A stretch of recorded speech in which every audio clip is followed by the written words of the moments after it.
আবার বলছি, মন দিয়ে শুনবে। তমাদি দেবম করুণানিদম, সেই ভগবান তামাল বর্ণম সুহৃদ অবতারম। তামাল বর্ণ ভগবান কৃষ্ণ সমস্ত জীবের প্রতি সুহৃদ। হিত মানে মঙ্গল সাধনা। আমাদের ইংলিশে বলে ফ্রেন্ড। ফ্রেন্ড মানে খুব তাড়াতাড়ি যার সম্পর্ক ফেরাই হয়ে চিরতরে সম্পর্ক এন্ড হয়ে যায় তাকে বলে ফ্রেন্ড। কিন্তু সংস্কৃতে বলে সুহৃদ, মিত্র, সখার বন্ধু। সুহিত মানে যিনি সবসময় ভালো রাস্তায় নিয়ে গিয়ে ভালো উপদেশ দিয়ে ভালো কর্ম করে হিত সাধনা করে তার বন্ধুর, তার নিজজনের। মিত্র খারাপ রাস্তা থেকে মন্ত্রণা দিয়ে সুন্দর উপদেশ দিয়ে যিনি ভালো রাস্তায় তার সেই অত্যন্ত আপনজনকে নিয়ে আসেন। বন্ধু যিনি জড়জগতের জন্মমৃত্যু জরাব্যাধির বন্ধন থেকে যিনি মুক্ত করেন তাকে বলে বন্ধু। আর সখা যাদের ভিতরে কোনো রকম কপটতা না থেকে সরল ব্যবহারের দ্বারা দুই প্রাণী হতে পারে কিন্তু একই আত্মা হয়, যাদের ভিতরে সরল ব্যবহার থাকে, কোনো কপটতা থাকে না, তাদের বলে সখা। তো সেই জন্য ভাগবত বলছে সুহৃদ অবতারম। সুহৃদ মানে সুন্দর রাস্তা, সুন্দর উপদেশ, সুন্দর মার্গ, সুন্দর মন্ত্রণা, সুন্দর সমস্ত রকম সুহৃদ যিনি সুন্দর আপনার হিত সাধনা চাইছেন। অবতারম যিনি অবতীর্ণ হয়েছেন। কে? সুহৃদ অবতারম তামাল বর্ণম সুহৃদ অবতারম করুণা নিধানম। তো সেই জন্য এটা হলো ভাগবত প্রণমন্ত। অপর সংসার সমুদ্র সেতু, বিশ্বের ভিতরে আজ পর্যন্ত কোথাও দেখা যায়নি গিনেস বুকেও যে কোনো ব্যক্তি সমুদ্রকে সাঁতার কেটে পার হয়েছে।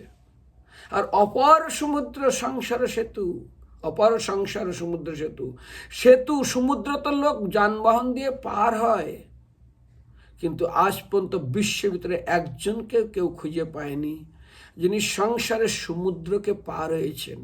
অর্থাৎ এই সংসারে এত দায়িত্ব, এত দায়িত্ব, এত দায়িত্ব, মৃত্যুর আগের মুহূর্ত পর্যন্ত যে দায়িত্বকে কেউ সমাপ্ত করতে পারেনি, মৃত্যুর আগের দিন পর্যন্ত যে এই সংসারের কর্তব্য সমাপ্ত করেছে এমন একজন কেউ আছে। মরার সময় বলে এই কাজ হলো না, ওই কার্য হলো না, এটা অধুরা থেকে গেল, ওটা অধুরা থেকে গেল, এটা করার দরকার ছিল, ছেলের ভবিষ্যৎ কী হবে, মেয়ের ভবিষ্যৎ কী হবে, নাতির ভবিষ্যৎ কী হবে, যার বিয়ে তার খবর নেই, পাড়াপড়শির ঘুম নেই, ও কোথায় যাচ্ছে তার ঠিক নেই, ওর কি হলো তাই নিয়ে সবাই ব্যস্ত। যেমন আমার নিজের দোষ না দেখে যেমন সবার সংসার পরের দোষ দেখে। অপর সংসার সমুদ্র সেতু, এই সেতুকে পার হবে কে? কে পার করবে? শ্রীমদ্ ভাগবতম ভজামহে। আমি ভজনা করব সেই অভিন্ন ভগবত তনু যিনি কি যখন এই জগৎ থেকে চলে গেছেন কৃষ্ণ, কৃষ্ণ সদা উপগত ধর্ম জ্ঞান সহ আদেবী, ধর্ম জ্ঞান সব কিছুকে নিয়ে, যেমন আমরা আত্মীয় বাড়িতে গেলে ব্যাগ জামা কাপড় চোপড়, ঘুরতে গেলে নিই অনেক কিছু, স্বয়ং ভগবান এসে তিনি গোলকধামে না গিয়ে তিনি ভাগবতমে প্রবেশ করেছিলেন।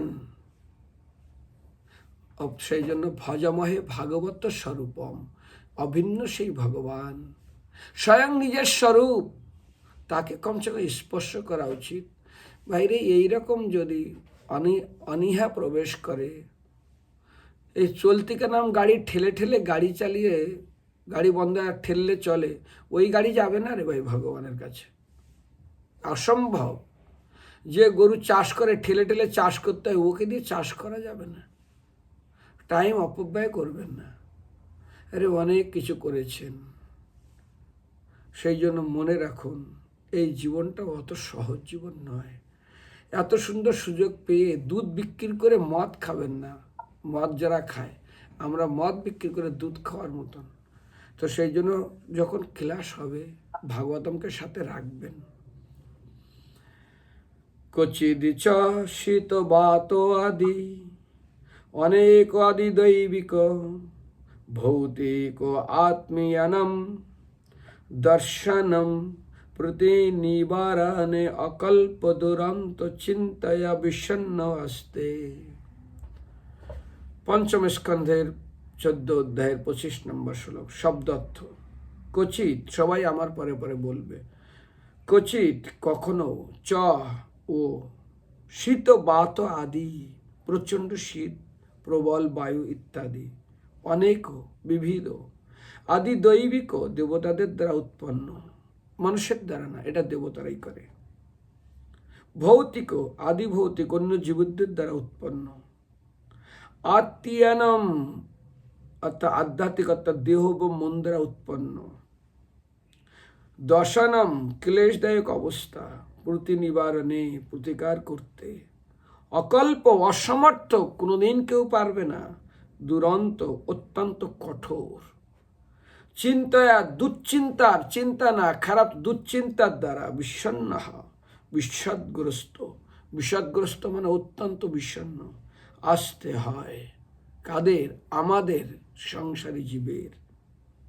প্রভুপাদ অনুবাদে বলছেন জড়া প্রকৃতির, এটা সুমনা মাতাজি পড়ো দেখি কি লেখা আছে, সবাই শুনুক, পড়ো এটা অনুবাদটা প্রভুজি। শব্দ, হ্যাঁ অনুবাদ পড়ো। জড়া প্রকৃতির ত্রিতাপ দুঃখের প্রতিকার না করতে পেরে জীব দুরন্ত চিন্তায় বিষণ্ণ হয়। এই ত্রিতাপ দুঃখ হচ্ছে আধি দৈবিক, যেমন প্রচন্ড শীত, জড়া প্রকৃতির ত্রিতাপ দুঃখের প্রতিকার না করতে পেরে জীব দুরন্ত চিন্তায় বিষণ্ণ এবং হয়। দেহ ও মন জাত আধ্যাত্মিক ক্লেশ। Very good. তাৎপর্যটা পড়বো? না, এখন না। জড়া প্রকৃতির ত্রিতাপ দুঃখের প্রতিকার না করতে পেরে জীব দুরন্ত চিন্তায় বিষণ্ণ হয়। বলুন, আপনাদের জীবনে এমন একজন কেউ আছেন যে আপনার এই যে ছেলের দুঃখ, মেয়ের দুঃখ, নিজের দুঃখ, কারোর দুঃখের আপনি কতটা উপশম করেছেন? আরে ওর কি হবে, তার কি হবে, তাতে যদি আপনাদের অ্যাবনর্মাল সন্তান হয়, তাতে যদি সন্তান অত্যন্ত রোগাগ্রস্ত হয়, জন্মের থেকে খুব কঠিন রোগ ভুগছেন, কিংবা সন্তান যদি অন্ধ হয়ে জন্মগ্রহণ করে, কিংবা বোবা কিংবা গোঙা হয়ে, আপনি কি করবেন? চোখ দান করতে পারবেন? অন্ধের চোখ দান করলেও দেখতে পাবে না। বোবার জিহ্বা পরিবর্তন করবেন? সেটাও করতে পারবেন না। শুধু চিন্তা, এক আশাবত শত শত, হাজারো আশা, আর না পড়তে হলে দুঃখ, আর সমস্ত রকম। এখানে এমন একটা শব্দ, দুরন্ত চিন্তায় বিষণ্ণ হয়। যে কোনো চিন্তা না, যার অন্ত নেই। বিষণ্ণ মানে অত্যন্ত বিষাদগ্রস্ত। এই ত্রিতাপ দুঃখ হচ্ছে আদি দৈবিক। ও তো ছেড়ে দিন, এই সামান্য কোভিড বিশ্বকে স্তব্ধ করে ছেড়ে দিয়েছিল। কুকুরগুলো রাস্তায় নিশ্চিন্তে ঘুমাতো। যমুনার জল স্পষ্টিকের মতো হয়ে গেছিল, যা পচা ড্রেনের জল গন্ধে। সমস্ত সবুজে ভরে গেছিল। মনে হয় কোন যুগের থেকে কোন যুগ পরিবর্তন। একটা সেকেন্ড সারা বিশ্ব কিছুই করতে পারেনি। যখন এখনকার দিনে বৈজ্ঞানিকরা জানে এখন ভূমিকম্প, এখন সুনামি আসছে, এখন আমফান আসছে, আমেরিকায় লাগলো আগুন, কোথায়? এত উন্নত দেশ সমাপ্ত হয়ে গেল। তো সেই জন্য প্রচণ্ড শীত, প্রচণ্ড ঝড়, এটা দেবতাদের দ্বারা হয়। আমি খুব ঝড়ের ভয় পাই। আমার ছোটবেলায় আমি কয়েকটা বিভৎস ঝড় দেখেছি। ঘরের ভিতরে আছি, দেয়াল পড়ে গেছে, ঘরের ভিতরে আছি, চাল উঠুই নিয়ে চলে গেছে, সবাই চাল ধরে ঝুড়ে আছে, সমস্ত বিচিলিগুলো সব ছটছট ছটছট করে চলে যাচ্ছে, গোয়াল পড়ে গেল, গরু চাপা পড়ে মেরে গেল। সেই ঝড়ের দৃশ্য দেখতাম। শুধুমাত্র বাড়ির সামনে নদী, যেমন গঙ্গা, শত শত গরু ভাসছে। শুধু কোথায় কোথায় ভাসছে? না, জলের উপরে সব মারা গেছে। অনেক বছর আগে রামেশ্বরম, আমাদের ইন্ডিয়াতে, সেখানে একবার সুনামি হয়, কেউ ছিল না, একটা প্রাণী না, সবাই সমাপ্ত। যখন ভূকম্প হয় কসবুজ, গুজরাটে, আমি সেখানে ছিলাম। বিশাল একটা গ্রাম সম্পূর্ণ মাটির নিচে চলে গেছে, তার চিহ্ন নেই। সেখানে একটা পুকুরে পরিণত হয়ে গেছে, কেউ খুঁজেও পায়নি। লোকগুলো চাপা পড়েছে, ছাদের নিচে আছে। 7টার দিকে আমি রান্না করছিলাম, তখন বাস স্ট্যান্ড পড়ে গেছে, কারো পা পর্যন্ত চাপা পড়েছে, কেউ বুক পর্যন্ত চাপা পড়েছে, কারো একটা হাত চাপা পড়েছে, কারো বুক পর্যন্ত চেপে আছে। ওই ছাদ পড়ে গেছে, তার নিচে সবাই ডেবে গেছে, কেউ উঁচু করবে? বাঁচাও বাঁচাও বাঁচাও করতে করতে সমাপ্ত হয়ে যাচ্ছে সবাই। আমাদের ভক্তর ওখানে ছিল, এক এক হাত মাটি যখন শুকিয়ে গেলে ফেটে যায়, রাস্তা মাটি এক এক হাত ফেটে যাচ্ছে, চৌচির হয়ে যাচ্ছে।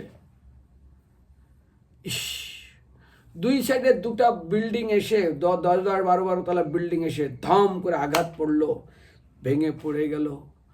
বাচ্চাদের পিটি করছিল, মানে 650 না 700 বাচ্চা রাস্তা দিয়ে যাচ্ছিল, ব্যাস বিল্ডিং তাদের উপরে পড়ে গেল, সবাই সমাপ্ত হয়ে গেল।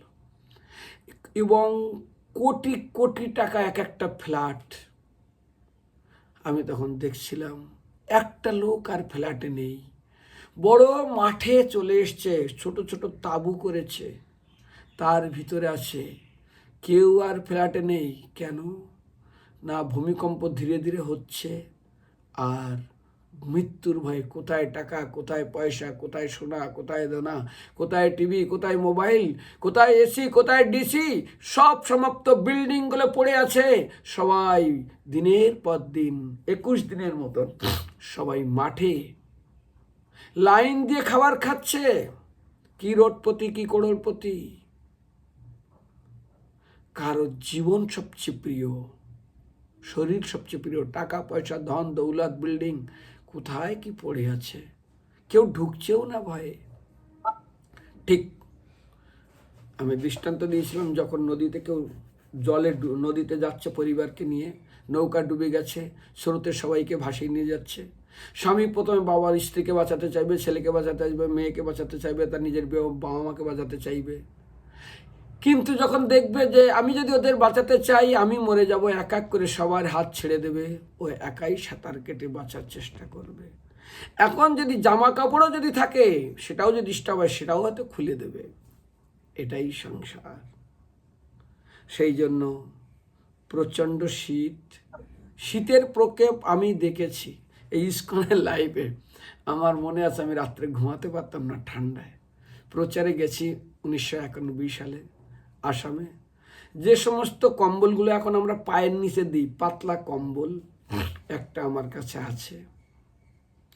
তো আমরা স্কুলে ঘুমাতাম, মাঠে ঘুমাতাম, ট্রেন্ডে ঘুমাতাম। 1991 সাল ইস্কন 25 বছর পূর্তি, সিলভার জুবলি, অর্থাৎ কি বলে রজত জয়ন্তী উৎসব হয়েছিল। তো এরকম প্রচারে রাত্রে ঠান্ডায় জামা কাপড় পরেও ঘুমাতে পারতাম না। প্রচারে গেছি, ঘর নিয়ে এক জায়গায় ঘুমাইছি, নিচের থেকে এত ঠান্ডা উঠছে, মশারি নিচে দিয়ে দিয়েছি, সারা রাত ঘুম হয়নি ঠান্ডার প্রকোপে।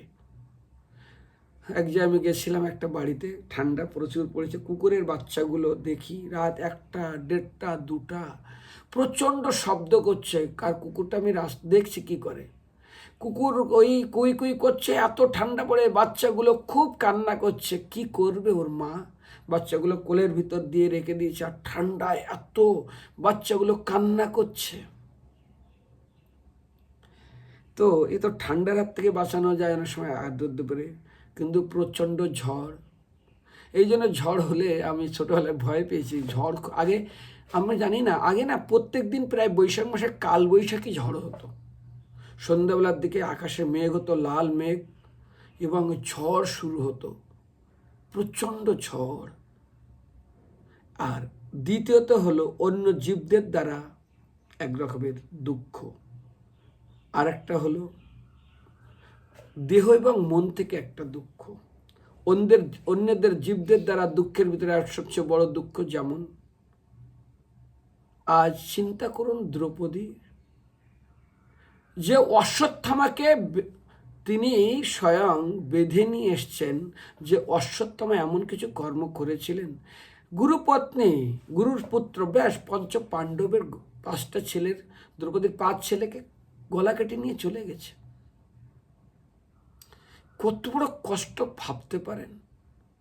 নিজের জীবদের ছেড়ে দিয়ে নিজের আত্মীয়, চিন্তা করুন, চিত্রকেতু রাজা, তার সন্তান, তার নিজের স্ত্রী, অন্য স্ত্রীরা জোর করে, মানে সংযুক্ত করে তার ছেলেকে একটাই সন্তান হয়েছে, ব্যাস বিষ খাইয়ে মেরে দিয়েছে। অন্য জীব ছেড়ে দেন, আগে নিজের চিন্তা করুন। রাজা উত্থানপাদ সুনীতি তার সন্তান ধ্রুবকে কোলে উঠতে দিল না। সুরুচির কথায় তার স্ত্রীকে, প্রথম স্ত্রীকে বের করে দিল ঘর থেকে। চিন্তা করুন, অন্য জীব না, নিজের স্ত্রী কইকেই এমন কিছু চাইল, রামচন্দ্র ভগবানকে পর্যন্ত বাড়ি থেকে বের করে দিল, বনবাস দিয়ে দিল। অন্যের কি কথা মনে করবেন, আগে নিজের কথা চিন্তা করুন। যে সাধুসন্ত কোথায় জীবকে কৃপা করবে, সেই সাধুসন্ত স্বয়ং রাজা হরিশ্চন্দ্রকে বিশ্বামিত্র ঋষি কতটা কষ্ট দিল। অন্য জীব তো ছাড়ুন, আগে মানুষেরটা বলুন। তাকে তার সন্তানকে মেরে দিল, তার স্ত্রীকে হত্যা করার জন্য হাতে তরল তরিয়ে দিল। এত কষ্ট দিতে পারে? অন্য প্রাণী আর কি কষ্ট দেবে? আরে অম্বরীশ মহারাজ কি করেছে রে ভাই? তুমি সাধু গেছো, তার প্রতি এত রেগে গিয়ে তাকে কীর্তা উৎপন্ন করেছে। অন্যের কি কথা, নিজের বাবা প্রহ্লাদ মহারাজকে কতভাবে কষ্ট দিয়েছে। অন্যের কি কথা, নিজের স্বামী স্বয়ং মীরাবাইয়ের স্বামী রানা তার নিজের স্ত্রীকে বিষ দিয়ে মারতে চাইছে। গুরুদেব কোথায় পালন করবে, তার শিষ্যদেরকে বিষ খাওয়িয়ে মারতে চাইছে। অন্যের কি কথা, নিজের বাবা সতী তার সামনে, সবার সামনে তার পতিকে তো নিন্দা করছে, সতীকেও কতভাবে দক্ষতাকে নিন্দা করেছে।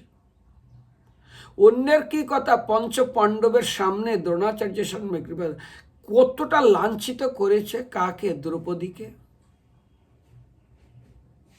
অন্যের জীব তো ছেড়ে দাও ভাই, নিজের জীবদের কথা চিন্তা করো। তো সেই জন্য অন্যের কত আর কি আর বলবে। তো সেই জন্য আমাদের আধ্যাত্মিক জীবনে দেখি তো, আর এখন সবচেয়ে বড় কষ্ট কে দেয়? সন্তান সবচেয়ে বেশি কষ্ট দেয়। এ তো অন্য লোকা দিয়েছে, দ্রৌপদীর জন্য অন্যরা দিয়েছে, এর জন্য তারা দিয়েছে, ওর জন্য তা দিয়েছে, রামচন্দ্রের জন্য কইকেই দিয়েছে, স্বামী দিয়েছে, এই দিয়েছে। কিন্তু এখন প্রত্যেকটা বাড়িতে সবচেয়ে বড় দুঃখী হলো পিতামাতা। সেই জন্য আমি একটা বলেছিলাম না, একটা সন্তানের পিতামাতা যারা হয়েছে, ওদের মতো দুঃখী পৃথিবীতে কেউ থাকবে না। এখনকার ছেলে, যেদিন থেকে, আগে তো তবু টিভিতে কার্টুন দেখতো বাচ্চারা, মেনে নেওয়া যেত, কিন্তু এখন শেষ। আর কি হয়, যার বিয়ে তার খবর নেই, কি বললাম ঠিক তদ্রূপ। কোনো সন্তান তাদের ভবিষ্যৎ সম্বন্ধে এক বিন্দু চিন্তা করতে পারে না। কি হবে না হবে, বাবা কত চেষ্টা করে। আমি বলেছিলাম না, আগেরকার দিনে বাবা মা সন্তানের ভবিষ্যৎ লিখতো, বোর্ডে লিখে রাখতো। তখন স্কেচ পেন বেরিয়েনি, স্কেচ পেন, পেন্সিলে লিখলে কি হয়, হাত দিয়ে ওঠে না। পেন্সিল লিখতে রাবার দিয়ে উঠতে হয় ভবিষ্যৎ। কিন্তু এখন স্কেচ পেন বলে একটা পেন আছে, লিখলে তো হবে, কিন্তু হাত দেওয়ার সাথে সাথে সেই লেখাটা মুছে যাবে, ভবিষ্যৎ সমাপ্ত। হরে কৃষ্ণ বাবুজি, ক্ষমা করবেন, বলছে লাইভ দেখাচ্ছে না, রেকর্ডিং হচ্ছে তো? হ্যাঁ হচ্ছে। আচ্ছা ঠিক আছে, প্রণাম বাবুজি। তো প্রশ্ন হলো এটাই, অন্য জীব দূরের কথা, আজ নিজের বাড়িতে আমি দেখেছি গরিবের মেয়ে বিবাহ করেছে, ধনী ঘরের ছেলে দিয়ে ধনী ঘরের বাড়িতে দিয়েছে। আরে ওকে দাসী করে রেখে দিয়েছে, সারা দিন কাজ করায়। পেটে বাচ্চা, কাজ করতে পারেনি, পাচ্ছিল না, অনেক হয়ে গেছে বাচ্চা, তখন প্রায় 8 মাসের মতন। পেটে লাথি মেরেছে, খুব প্রহার করেছে, বাচ্চাটা পেটেই মরে গেছে। বাচ্চা পেটে মরে গেছে, ছটপট করছে, পেটের ভিতরে বাচ্চা ফুলে গেছে, শরীর দিয়ে বড় বড় ঠোলা কেটে উঠছে, ছটপট করতে করতে সবার সামনে মরে যাচ্ছে। গরিবের মেয়ে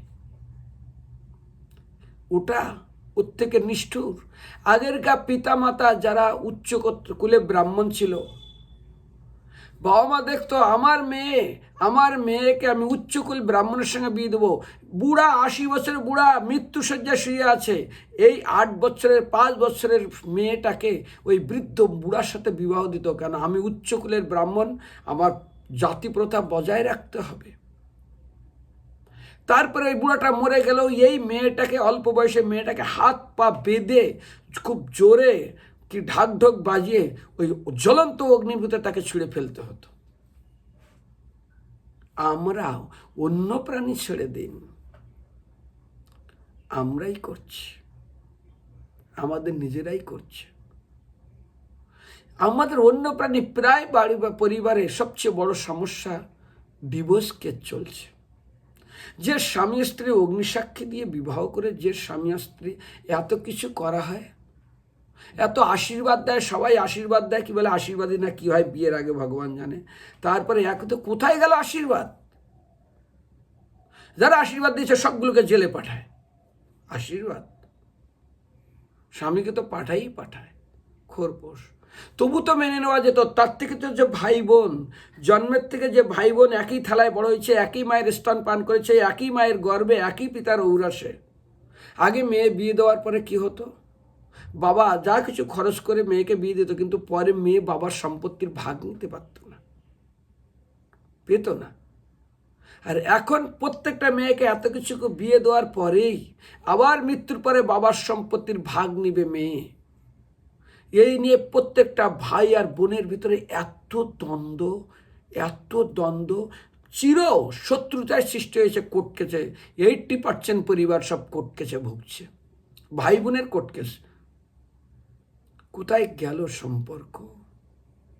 অন্যের কথা না নিজের কথা চিন্তা করুন, অন্যের কথা না নিজের মায়ের কথা চিন্তা করুন। বাবা 4টা ছেলে, অনেকেই কমপ্লেন করে, না মা বাবা সারাদিন আমরা খাওয়াই, আমরা পরে শুধু ছোট ছেলেকে নিয়ে থাকে। আরে বিচার কর, তোর আরও তো অনেকগুলো ছেলে আছে।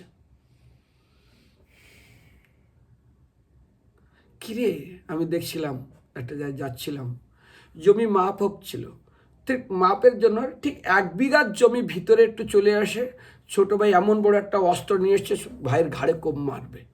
আমার জমিতে কেন আসলো? ঝগড়া করতে তরোয়াল নিয়ে এসে এমন কোপ মারছে রে ভাই। ইস, এটাই কাকে বলবে?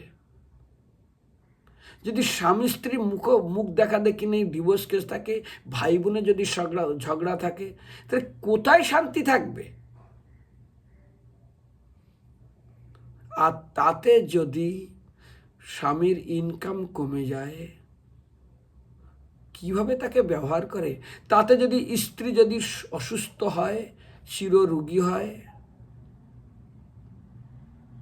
কিংবা স্বামীও যদি একে তো গরিব তাতে অসুস্থ, কে দেখবে তাকে? স্পষ্ট বলে যায় নার্সিংহোম, মরে না কেন, মরলে তো কমসে কম হয়। ট্রেনে বাসে যাই, কাগজ নেয়, এই বাচ্চাটার ক্যান্সার, একটু 10 টাকা দেন, এই বাচ্চাটার ক্যান্সার, এই বাচ্চাটার এই রোগ, এই বাচ্চাটার সেই রোগ। মানুষের এই রোগের বেলা আছে, কিন্তু মানুষ মাংস খাওয়া বন্ধ করেছে। তোমার ছেলের এই রোগ, তোমার ছেলের এই কষ্ট, তার জন্য তুমি এত কিছু কষ্ট পাচ্ছ ভাই। কিন্তু অন্যান্য ছেলেদের, অন্যান্য প্রাণীর জীবগুলোকে যখন মেরে খাচ্ছ, কই একটু দয়া মায়া তোমার নেই? এত নিষ্ঠুর। অন্য প্রাণীর একটু দুঃখ তোমরা চোখে দেখতে পাও না? মাছ যারা কিনতে যায়, জলে কেউ ছটফট করে, শুয়োরগুলো কত কষ্ট করে মারে, কচ্ছপগুলো কিভাবে জলে টব্য করে, এইটুকু দয়া মায়া নেই, এইটুকু হৃদয়ে কোনো করুণা নেই তোমাদের? কিসের মানুষ তোমরা? আমার ছেলের ক্যান্সারে মরছে, আমার এই মরছে, কত ছেলেকে বিসর্জন দিচ্ছ তোমার সন্তানের জন্য, তোমার শরীরের জন্য কত শরীরকে নষ্ট করছো। কে অধিকার দিয়েছে তোমার? একটু তোমার জমিতে যদি অন্য কেউ একটু কোনো কিছু করে দেয়, গাছ হয়, তার জন্য তোমরা এত লড়াই, আর তোমার শরীরের জন্য হাজারো ভগবান অন্য সমস্ত সম্পত্তিকে নষ্ট করছো, তার জন্য একটু দয়াময় নেই তোমাদের? তোমরা মানুষ? আরে জানোয়ারের ভিতরে দয়াময়া থাকে। উদাহরণ দিয়েছিলাম না, সাপ যখন খুব ক্ষুধার্ত থাকে ডিম দেয়, ডিম খায় না, ডিম থেকে যখন বাচ্চা বাইরে হয় তখনই খায়, নিজের বাচ্চাকে নিজের সাপ খেয়ে নেয় ক্ষুধায়। আর বিড়াল যখন খুব ক্ষুধার্ত থাকে তার বাচ্চাকে খেয়ে নেয়, কিন্তু গর্ভের ভিতরে মারে না। বিশ্বের ভিতরে একটাই প্রাণী তার গর্ভেই তার সন্তানকে শেষ করে দেয়। চিন্তা করুন, ছোট পাখির বাচ্চা হয়েছে, মা আর বাবা খাবার আনতে গেছে, বাচ্চাগুলো অপেক্ষা করে আছে, আর এইভাবে একটা জাল পেতেছে। জাল পাতার পরে বাচ্চাগুলো ওই কি করেছে না, ব্যাধ ওই বাচ্চাগুলোকে জালের ভিতর দিয়ে দিয়েছে, দিয়ে ওটা রেখে দিয়েছে। মা বয়সী থেকে আমার ছেলে মেয়ে জালের ভিতরে, জালের ভিতরে গেলে আমিও মরবো, কিন্তু ওর ভিতরেই ঢুকে গেছে, ও আটকে গেছে। সন্তানের জন্য কিভাবে করে। আমি মায়াপুরে সরবগঞ্জে যাচ্ছি এক জায়গায়, তো একটা হনুমানের বাচ্চা মারা গেছে কোনোভাবে, পচা গন্ধ বেরিয়েছে। হনুমানটা বাচ্চার একটা হাত ধরে এই গাছ থেকে সেই গাছে, সেই মৃত বাচ্চার হাত ধরে পচা গন্ধ বেরোচ্ছে, এই গাছ থেকে ও গাছ, ও গাছ থেকে ও গাছে নিয়ে যাচ্ছে। হঠাৎ একটা গাছের থেকে যেতে যেতে ফট করে ওই মৃত বাচ্চার হাতটা, মানে ওই হনুমানের বাচ্চার তার মায়ের হাত থেকে পড়ে গেছে। অনেকগুলো কুকুর সেখানে ঝাপট দিচ্ছে, অতগুলো কুকুরের ভিতরে ওই হনুমান গাছ থেকে লাফ দিয়ে পড়ে জীবনকে রিস্ক নিয়ে আবার উঠে চলে গেল। কোথায়? সেই মৃত বাচ্চাকে নিয়ে। এইটুকু সহানুভূতি ওদের ভিতরে আছে, আমাদের ভিতরে কি সহানুভূতি আছে? অন্য জীব তো ছেড়ে দিন, আমরা কি করি? আজ বিশ্বে যত রকম ধ্বংসাত্মক মারাত্মক অস্ত্র তৈরি করছে, কুকুর বিড়ালের জন্য করছে কেউ, মানুষের জন্য কি করে মরছে, মানুষকে কি করে মারবে? বন্দুক, পিস্তল, অ্যাটম বোম, এই বোম সেই বোম, কার জন্য? ছাগল ভেড়ার জন্য না, এদের জন্য। মানুষের শত্রু। সর্পকুড়ো খলাৎকুড়ো সৎপৎকুড়ো তর খলো, মহৌষধি বসংকর খলো কেন নির্বাসাতে। তো অন্য সমস্ত জীব, তার কথা তো আমরা ভুলে যাই। আমরা কি করছি? প্রত্যেকটা সেকেন্ডে, প্রত্যেকটা মুহূর্তে এত ঈর্ষা মানুষের হৃদয়ে। অন্য প্রাণীর প্রতি ঈর্ষা নেই রে ভাই। একটা কুকুরকে একটা বিস্কুট দিলে কতদিন মনে রাখেন? আপনি সারা জীবন রান্না করেছেন, ঠিক মিশ্রি, মুখে আসে মিষ্টি, গিলে খায় কোনো টেস্ট নেই, কিছুই মনে রাখে না। তো যাই হোক, এটা হচ্ছে আজ আমাদের দুঃখ। বড় বড় লেকচার কি করতে পারে আজ আমরা দেখছি। ভোট না রেজাল্ট, একবারে আমি এরকম ভোটের রেজাল্ট হয়েছে, প্রচুর লোক চলে এসছে, একটা লোককে হেরে গেছে যে মুহূর্তের মধ্যে তার বাড়িটা ভেঙে চুরমার করে দিয়ে দিল, পিটিয়ে তাকে রাস্তার উপরে মেরে দিল।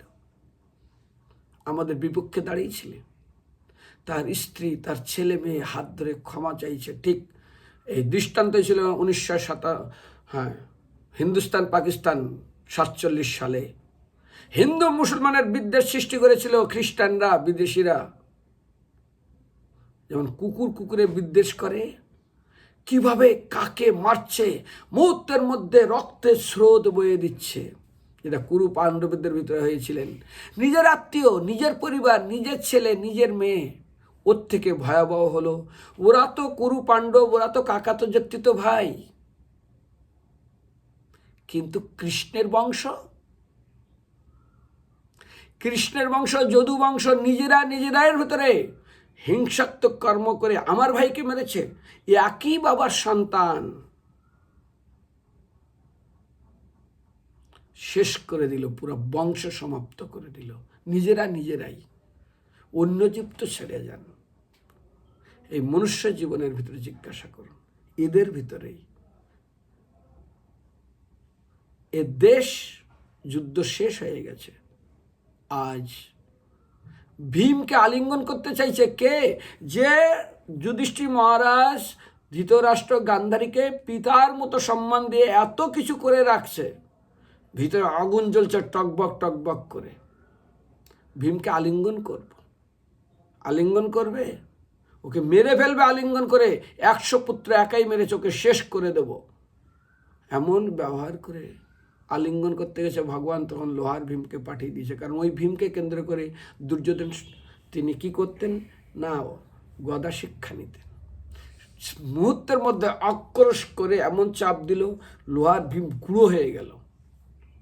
এবার ড্রামা করছে, হা হা ভীম তোমাকে আমি মেরে দিলাম, আমার এই হলো সেই হলো ওই হলো। কি কান্না করছে? কে? ধৃতরাষ্ট্র। তখন পাশেতে বলছে, না না তাও জি আমি জীবিত আছি। হ্যাঁ তুই জীবিত আছিস?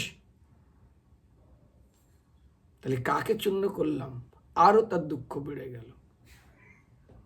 ঠিক আমাদের ভিতরে যারা, আমাদের ভিতরে যারা গৃহস্থ, যারা ডিভোর্স কেস দেয়, ওকে দেখবো সারা জীবন জ্বালাবো ওকে। ইস, কয়েকদিন আগে আমার বন্ধু, তার একটা বাচ্চা, তো একটু ঝগড়া হয়েছে, ওকে খাবার সঙ্গে কিছু মিলিয়ে দিয়েছে, ও অজ্ঞান মতো হয়ে গেছে। নোড়া বোঝের কি জানি না, নোড়া নিয়ে চলে এসছে। নোড়া নিয়ে বুকের উপরে বসে শাশুড়ি জামাইয়ের বুকে এইভাবে মারতে চাইছে। ভক্ত, আর শাশুড়ি ভক্ত না। এইভাবে বুকটাকে বিদীর্ণ করে, কেন অজ্ঞান অচেতন মতো হয়ে গেছে। ওর কি খাওয়াই দিয়েছে, খাবার সাথে ভগবান জানে। ওর একটু সেন্স ছিল, তাড়াতাড়ি ও কোনো রকম ওইটা ফেলে দিল। আরে ভাই বাইরে চলে গেছে, কোনো রকম টলতে টলতে, মরতে পারেনি। সঙ্গে সঙ্গে কি করলো, বাড়িতে ছিল ফিনাইল, ফিনাইলটা দৌড়ে গিয়ে ছোট মেয়ে, তখন মেয়েটার বয়স 1 বছর হয়নি, জোর করে মেয়েটার মুখে ফিনাইল ঢেলে দিয়ে পুরা ফিনাইল খাওয়াই দিয়েছে।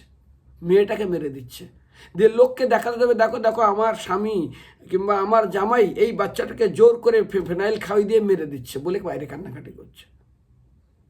লোকজন এসছে। ইস, কিরে ভাই! যেমন চিত্রকথের উদাহরণ দিলাম, সুনীতি সুরুচির উদাহরণ দিলাম। আমার গর্ভে জন্মগ্রহণ করলে তাহলে তুই রাজার কোলে বসতে পারবি। এত ঈর্ষা এই মনুষ্যের। অন্য প্রাণী তো ছেড়ে দিন।